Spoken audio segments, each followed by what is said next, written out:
And then next thing I knew, I would BC and I would go back in, and then you would shield again. And I'm like, oh no, what do I do?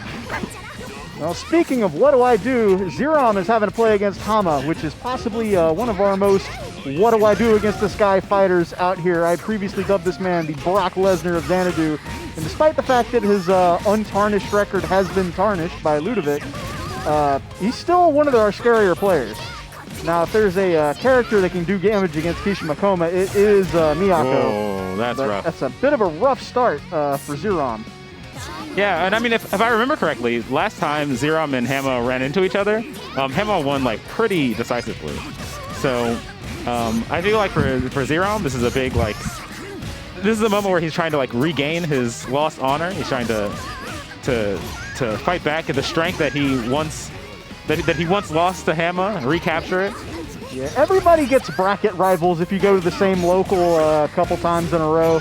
Eventually, it'll be the same person's put you out of bracket one too many times, and then there's a couple ways you can handle that. You can get upset, or you can figure out what it is that they're doing to you that's knocking you out, and then get in the training mode and start labbing it. Hey, to be absolutely fair, you can get upset and then find out what it is. I mean, I thought that went without saying. Like, I stay upset. I'm always upset. If I didn't want to be upset, I would play a different genre. But, there's degrees of maturity here in fighting games. We're not the degenerate wasteland we once were. We don't film people crying who lost $90. We try to keep it chill out here at Xanadu. We're a nice, welcoming community, and if you've never played a fighting game before, it's a great place to come start. Join us in Laurel, Maryland. But in terms of getting things started, man, Xerom seems to really be struggling getting anything started against Hamma. He's just got that damage output and that aggressive offense. It's so hard to keep blocking against him for extended periods of time, which unfortunately Kouma makes you do. He stays plus forever. Yeah, this is one of those situations where, like, especially like with the access to like safe jumps there and things like that, you kind of have to like guess what side he's on. You have to guess whether or not you should shield. You have to guess whether or not it's worth using your moon, and also whether or not he's going to command grab you. And so there's a lot of things that you have to think about. And on Hamma's side, you can just, you've already made your decision, right? Like if you throw out the command grab, like whatever happens afterwards, it's like a matter of just reacting to it. Yeah, mental stack is the name of the game in any fighting game, and Kouma just adds so much to your mental stack. There's so many different things you can do, so many options you got to keep track of, and you only have so many answers to it. Oh, okay. Well, here we go.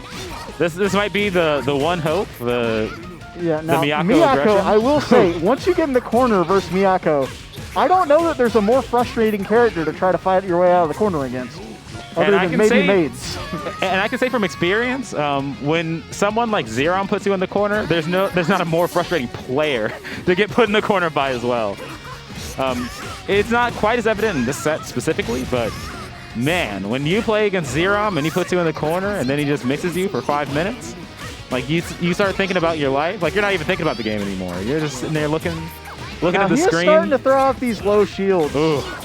And it's doing the job for him. It's really a difficult situation against Hamma specifically, knowing exactly how often to shield. This should be if it. you become predictable, he eats one you more. up. You wanted to save the meter? Oh, the double shield. There we go. Xerom is now on the board officially. It is no longer a perfect. Yeah, right now, like Hamma was sitting there in the corner. He was looking at the screen. He hit shield. He was just thinking to himself, man, stop. What am I eating for lunch tomorrow?